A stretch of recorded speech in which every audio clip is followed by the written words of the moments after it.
नमस्ते, म हो ओनिक र अहिले तपाईहरुले हेर्दै हुनुहुन्छ ओनिक अज्ञात युट्युब च्यानल। आजको यो भिडियो चाहिँ नयाँ युट्युबर साथीहरुको लागि रहेको छ।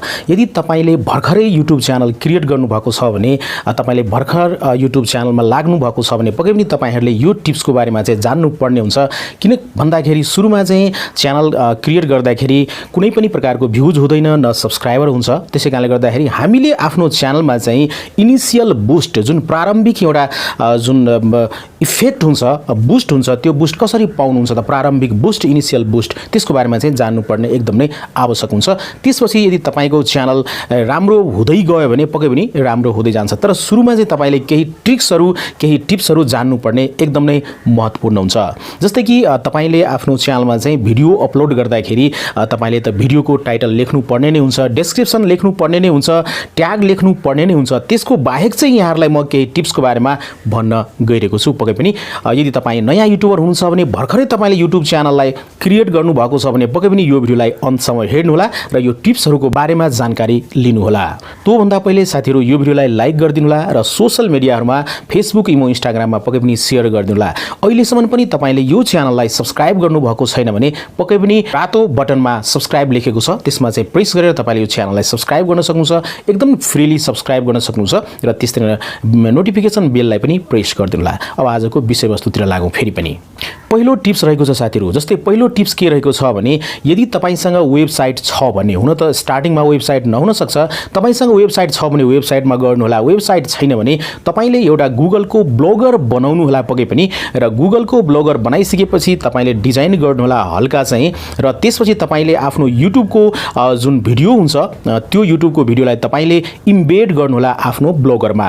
ब्लगरमा तपाईले एकदम एट्र्याक्टिभ इमेज पनि राख्न सक्नुहुन्छ, थम्बनेल पनि राख्न सक्नुहुन्छ भिडियोको, र त्यहाँ तपाईले छोटो आर्टिकल लेख्नु होला र साथसाथै तपाईले त्यो आर्टिकलसँग सम्बन्धित तपाईको जुन भिडियो रहेको छ त्यो भिडियोलाई तपाईले इम्बेड गर्नु होला, लिंक गर्नु होला। र यसरी पनि तपाईले यदि तपाईको ब्लगरमा चाहिँ ट्राफिक आउँछ भने त्यो ट्राफिकहरुले, भ्युअर्सहरुले पक्कै पनि तपाईको भिडियोलाई पनि वाच गर्नुहुन्छ र भ्युज बढ्छ, र यस्तैमा चाहिँ उहाँहरुलाई भिडियो मन परेको छ भने पक्कै पनि सब्स्क्राइबर पनि बढ्छ। यो पहिलो टिप्स रहेको छ। ब्लगरमा आफ्नो भिडियो चाहिँ शेयर गर्नु होला, आफैले तपाईले च्यानलको नाममा चाहिँ ब्लगर बनाउनु होला।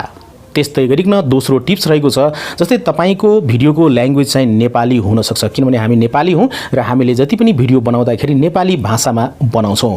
अब तपाईले यदि त्यो भिडियो चाहिँ अरु ठाउँमा, नेपाल बाहेक इन्डियामा, अमेरिकामा, क्यानाडामा, अस्ट्रेलियामा, अरु ठाउँमा पनि अरु भ्युअरले हेर्नुहुन्छ भन्ने चाहनुहुन्छ भने पक्कै पनि तपाईले आफ्नो भिडियोमा चाहिँ सबटाइटल लेख्नु होला, र त्यो सबटाइटल चाहिँ कुन ल्याङ्ग्वेजमा लेख्ने त, इंग्लिश ल्याङ्ग्वेजमा लेख्नु होला। र जुन पनि देशमा तपाईको भिडियो वाच गर्नुहुन्छ भने भाषा त बुझ्नुहुन्न नेपाली, तर चाहिँ सबटाइटलको माध्यमबाट तपाईको भिडियोलाई वाच गर्न सक्नुहुन्छ, बुझ्न सक्नुहुन्छ अरु देशमा। त्यसैकारणले गर्दाखेरि आफ्नो नेपाली भिडियोमा तपाईले इंग्लिश सबटाइटल, जुन भिडियोको स्क्रिनमा आइरहेको हुन्छ सबटाइटल स्क्रोलिङ आइरहेको हुन्छ, त्यो चाहिँ पक्कै पनि तपाईले सबटाइटल इंग्लिशमा चाहिँ लेख्नु होला। र यसरी पनि तपाईले तपाईको भिडियोलाई चाहिँ अर्को देशमा वाच गरिन्छ भने अलिकति बढी भ्युज पाउन सक्नुहुन्छ र सब्स्क्राइबर पनि तपाईले पाउन सक्नुहुन्छ। त्यसैले तेस्रो टिप्स रहेको छ, तपाईले आफ्नो युट्युब भिडियोलाई चाहिँ पक्कै पनि तपाईले सोशल मिडियाहरुमा शेयर गर्नु होला, मात्र युट्युबमा सीमित नराख्नु होला। जस्तै कि तपाईले कुनै पनि आफ्नो युट्युबको भिडियोलाई शेयर गर्नुहुन्छ भने पक्कै पनि टेक्निकल ग्रुपमा तपाईले शेयर गर्नु होला। र अर्को कुरा के गर्नु होला भने तपाईले च्यानलकै नाममा एउटा फेसबुक पेज क्रिएट गर्नु होला, र त्यो फेसबुक पेजमा तपाईले विभिन्न प्रकारका आफ्नो जुन भिडियो रहेको छ त्यसलाई पोस्ट गर्नु होला र विभिन्न टेक्निकल ग्रुपहरुमा शेयर गर्नु होला पक्कै पनि।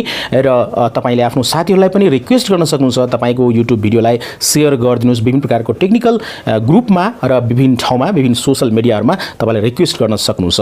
त्यस्तै गर्न साथीहरु चौथो टिप्स रहेको छ, यदि तपाईसँग साथीहरु छ र त्यो साथीको सब्स्क्राइबर अलि बढी नै छ, च्यानल राम्रो कन्डिसनमा छ भने पक्कै पनि यदि तपाईको साथीको च्यानलले चाहिँ कम्युनिटी ट्याब पाएको छ भने पक्कै पनि उहाँलाई तपाईले रिक्वेस्ट गर्नु होला र आफ्नो कम्युनिटी ट्याबमा चाहिँ मेरो भिडियो राखिदिनुस् भनेर तपाईले रिक्वेस्ट गर्नु होला। यदि उहाँले मान्नुहुन्छ भने पक्कै पनि तपाईको केही भ्युज चाहिँ इन्क्रिज भएर जान्छ र साथसाथै सब्स्क्राइबर पनि बढेर जान्छ। यति टिप्स चाहिँ पक्कै पनि गर्नु होला साथीहरु। र त्यसको बाहेक अब चाहिँ म अर्को कुरा भन्न गइरहेको छु। जस्तै कि अर्को टिप्समा आफ्नै नेपालमा होस् अथवा विश्वमा तपाईले टेक्निकल टपिकहरु पाउन सक्नुहुन्छ भने, जस्ट ह्यापनिङ, टेक्निकल ह्यापनिङहरु पाउनुहुन्छ भने त्यस्ता प्रकारको ट्रेन्डिङ टपिकलाई ट्रेन्डिङ न्यूज बनाएर तपाईले आफ्नो भिडियोमा प्रेजेन्ट गर्न सक्नुहुन्छ, अपलोड गर्न सक्नुहुन्छ। त्यस्तै न छैटौं टिप्स रहेको छ, तपाईले आफ्नो भिडियोको थम्बनेल चाहिँ पक्कै पनि एट्र्याक्टिभ बनाउनु होला। जस्तै कि तपाईले आफ्नो थम्बनेलबाट चाहिँ भिडियोमा क्लिकबेट नगर्नु होला। जस्तै कि थम्बनेल एउटा रहेको छ, भिडियोमा टपिक अर्कै रहेको छ, भिडियोमा कन्टेन्ट अर्कै रहेको छ, त्यो पक्कै पनि नगर्नु होला।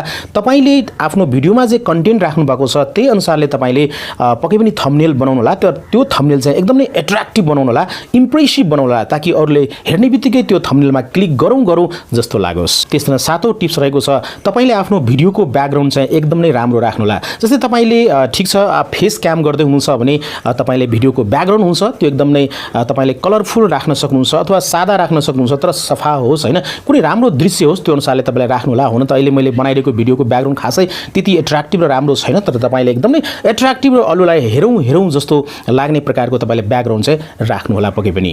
तर तपाईले भोइस ओभर गर्ने भिडियो बनाउनुहुन्छ भने पनि त्यहाँ चाहिँ तपाईले अलि दृश्य भएको ब्याकग्राउन्ड पक्कै पनि राख्नु होला। जस्तै कि अब कपिराइटबाट पनि हामीले बच्नुपर्ने हुन्छ। अरूको फोटोहरू भिडियोहरू ब्याकग्राउन्डमा राख्यो भने त्यहाँ कपिराइट स्ट्राइक आउन सक्छ।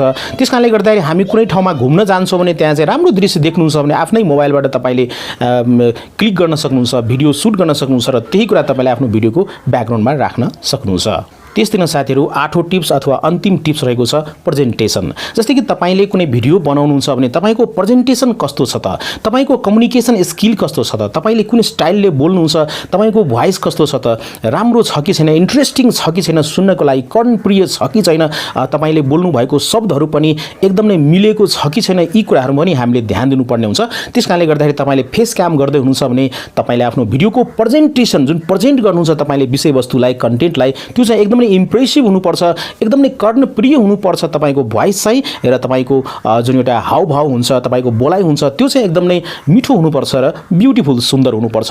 यो पनि एउटा तरिका हो। तपाईले आफ्नो भिडियोमा भ्युज बढाउन सक्नुहुन्छ र त्यसैले तपाईले आफ्नो च्यानलमा चाहिँ सब्स्क्राइबर पनि इन्क्रिज गर्न सक्नुहुन्छ। भन्दै यो सानो भिडियोबाट आज म बिदा लिन चाहन्छु। Take care, good by, Jay Nepal.